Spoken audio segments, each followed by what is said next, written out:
treatable, and it's, as Professor Dimopoulos pointed out, indeed an indolent condition, which means that it grows and spreads very slowly.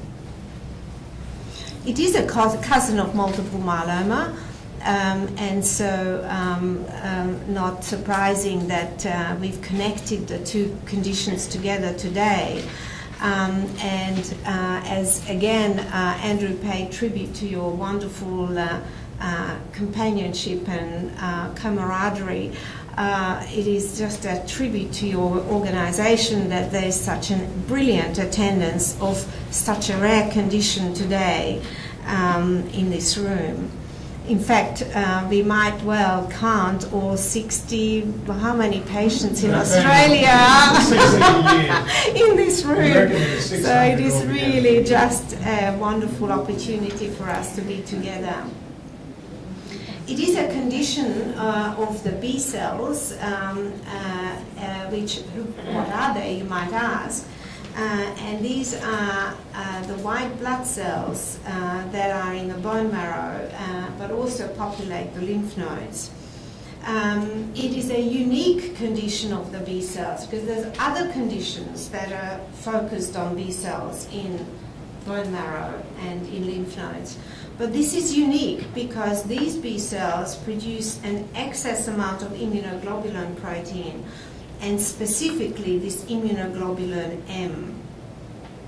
And immunoglobulin M, or IgM, is again a very interesting protein because it is large, and because it is so large, it stays in the circulation and it thickens the blood.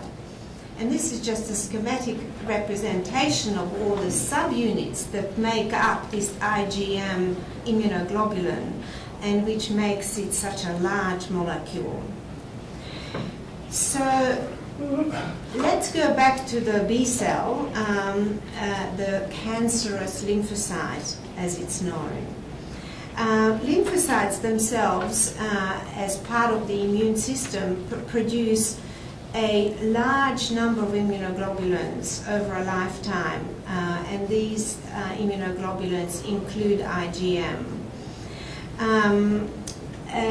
When a single lymphocyte multiplies, it continues to produce IgM, but these are all absolutely the same. So contrast that to the thousands that lymphocytes produce over a lifetime. This is an identical product because it's produced by one single cell as it multiplies. And this is this cancerous lymphocyte, and you will see and come across this complex name of lymphoplasmacytic cell, and let's call it easier, WM cell. And I've put in a picture for you. It looks a little bit like a lymphocyte, but it also has characteristics of plasma cells.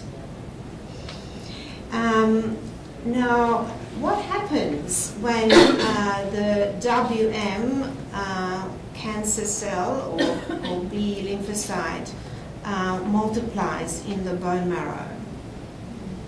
Well, the composition of the bone marrow biopsy is very tightly controlled. Roughly 20% of the cells are red cell producing cells, and I've just shortened that to red cells, red cell types. 60% are white cells, or white cell producing cells. 10% are platelet producing cells, and 10% are lymphocytes. Once an abnormal cell starts to grow in an uncontrolled and unregulated fashion, it grows and grows and grows. And I think a comparison to weeds in the garden is an excellent one. It is a weed because it's unwanted and it just is not under any appropriate control. And so as these cells multiply, as the weeds grow, they choke off the garden, And the garden, that is the bone marrow and the normal bone marrow cells, are no longer able to do their thing and function appropriately. And the most sensitive of these cells are the red cell producing cells. And I did put in a picture of the weeds in the garden. And I find this particularly good one because in the middle you will see a cluster of useful vegetables rather than flowers, because we want something that produces something useful for us, not just decoration. But you can see there's just a mess there, and it just becomes worse and worse with time. You might have experienced this already during your career as WM patients. How does this come to surface? Well, your doctor does a number of routine blood tests, and one of those is the measurement of the total amount of protein in the circulation, and he will say, I have found an elevation of total protein. The immediate and logical next step for the GP will be to do a protein electrophoresis. And this will separate this total protein into its 5 components. Now the antibody proteins, that is IgM a part of, is the gamma globulin part of these components, so one of the 5. And it contains thousands of proteins. Now in WM, there will be a spike or a peak because there will be an excessive amount of that one particular protein. And I've put in the next slide to illustrate this to you. So on the top, you will see the normal pattern. The first spike is the albumin, which is a very important protein which keeps the fluid in our circulation within the blood vessels. And then you'll see a number of other peaks, and the far right one is the immunoglobulin peak, which is a nice gentle hill containing those thousands of IgM molecules, or immunoglobulin, molecules. On the other hand, look at the bottom panel, and you will see that spike, and that spike is the abnormal immunoglobulin. Now the next step then will be is to characterize what sort of immunoglobulin this is, because there is IgG, IgA and IgM, as you can see on this immunofixation, and the light chains that are associated with these immunoglobulins will be kappa or lambda. And the immunofixation will tell us what this peak is due to. It is an immunoglobulin, but so far it could be IgG, it could be IgA, or it could be IgM. Now, the rest of the investigations that your doctor will do is to quantitate the other immunoglobulins, so we will know that there is a significantly increased amount of IgM with a particular light chain, but he will want to know whether the bone marrow and the B cells are producing normal amounts of IgG or IgA. He will now go to looking for free light chains floating in the circulation as well. And these light chains are produced by the WM cells.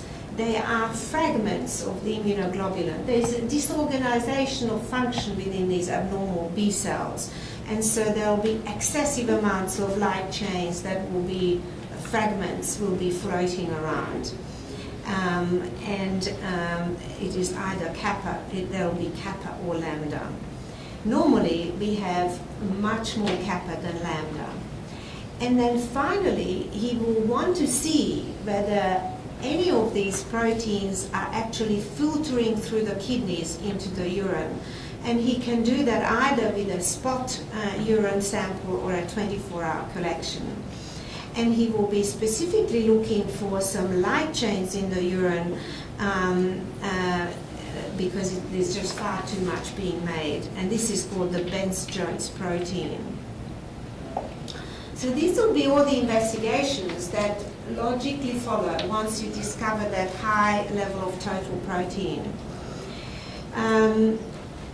This tells the story that often the discovery is completely accidental, and it has the presence of this condition has no impact on your health. But alternatively, or with time, this can progress to something that causes compromised bone marrow function due to these WM cells in the bone marrow, and this most commonly presents with anemia. And this is how 90% of patients will be affected at some stage, development of anemia due to compromised bone marrow function. How do you discover this? Well, you discover this by doing a full blood count.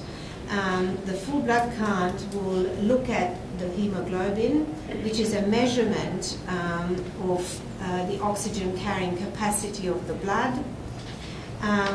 What else is in the full blood count?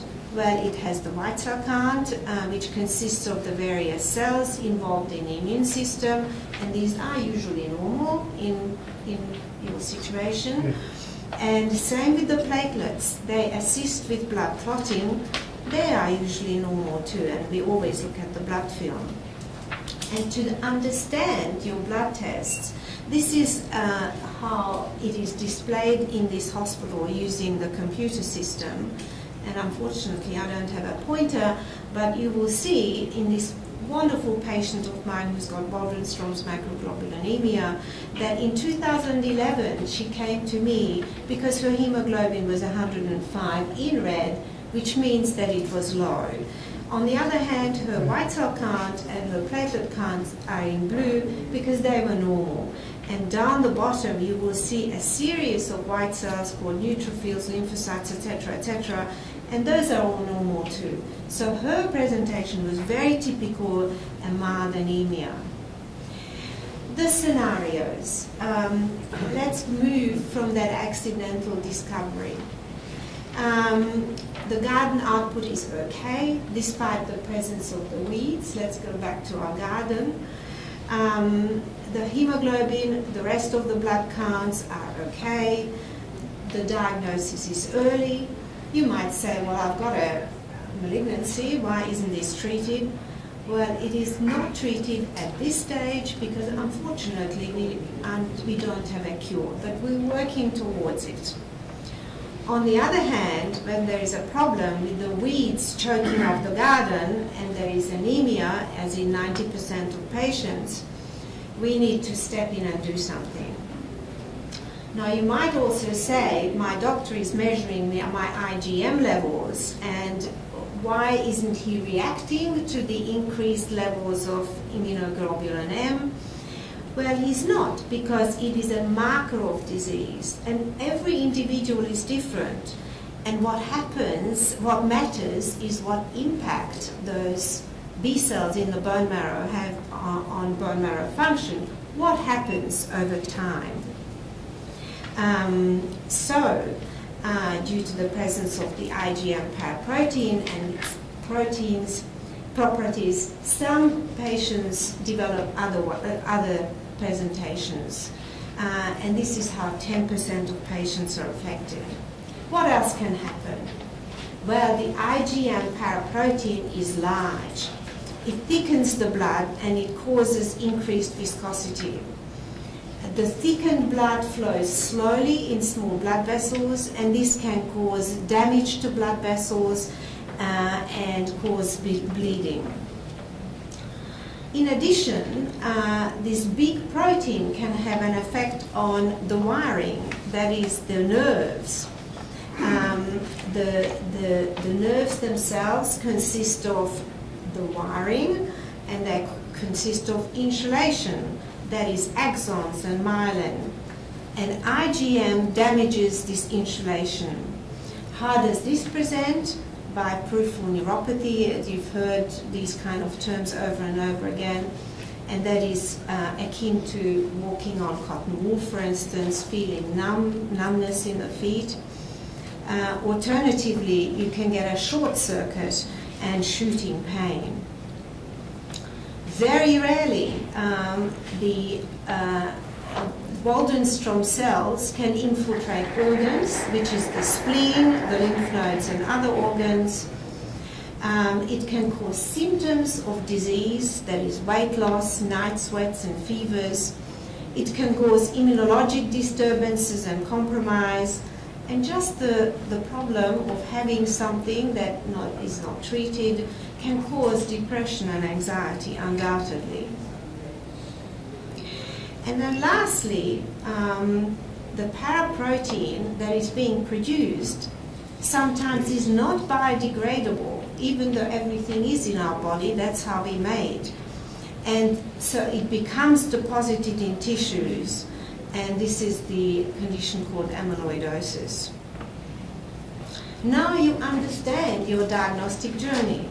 I've listed all these investigations that we talked about and put on the right side yet another panel of investigations where the most important result will be that total protein level which had led to the discovery of your condition. A bone marrow biopsy is sometimes performed in addition to that list, looking for the abnormal WM cells. These are actually two panels of bone marrow, of normal bone marrow, just to illustrate to you the difference. The aspirate, which is when we suck out the bone marrow and look at beautiful cellular detail on the left, while the trophine, which is the piece of bone that we take out, gives you a very good idea of what actually is, what the bone marrow is like within the bone. And the two together give us all the information needed about the bone marrow. So we talked about the test of time. So you can be the asymptomatic patient without progressive disease to the patient who has an increasing level of IgM, symptoms and signs of the disease that we talked about, and very, very rarely transformation into something nastier. Can we predict what will happen? And this is the clue here. We can keep watching you, but you might want to know, you want to look at the crystal ball, into that crystal ball, what might happen to me with time. And we are working on this as well. And this is the international prognostic scoring system that's been specifically designed for WM patients.